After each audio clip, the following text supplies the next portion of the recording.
आणि आत्ता आपण आलेलो आहोत तो आहे या गडाचा तिसरा दरवाजा म्हणजे शार्दूल दरवाजा। यावर वैशिष्ट्यपूर्ण अशी खूप सुंदर शिल्प आहेत। मधल्या भागामध्ये हे जे आहे ते खजुराचं झाड आहे। हा जो किल्ला होता तो अनेक बादशाहांनी म्हणजे जसे की मुघल, इमादशाही, अशा अनेक राजांनी, बहामनी राज्यवट या इतक्या राजांनी म्हणजे याच्यावर राज्य केलेलं होतं। तर असं म्हणतात की मुस्लिम धर्मियांमध्ये खजुराचं झाड हे पवित्र मानलं जातं। त्यामुळे या द्वारावरती जे शिल्प आहे ते आहे।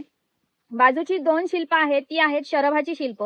या शरभाच्या चारही पायांमध्ये 4 हत्ती, तोंडामध्ये आणि शेपटीमध्ये असे 2 म्हणजे एकूण 6 हत्ती या शरभाने आपल्या ह्याच्यामध्ये मुठ्ठीमध्ये किंवा असं म्हणतात ना की वर्चस्व त्यांनी गाजवलेलं आहे, असं ते हत्ती दाखवण्याचं ते उद्दिष्ट असतं की आम्ही किती वर्चस्व राखू शकतो अशी आमची सत्ता आहे।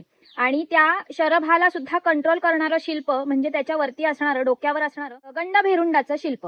गंडभेरुंड म्हणजेच गरुडासारखे त्याला पंख आहेत दोन्ही बाजूंना आणि ते त्या शरभाच्या डोक्यावर उभे आहे शिल्प। अतिशय सुंदर अशी शिल्प या आपल्याला शार्दूल दरवाजावर दिसून येतात। बाजूला असणारी कमळाची फुलं ही सुद्धा एक मुघल आर्किटेक्चरलची आपल्याला एक खूण या ठिकाणी दिसून येते।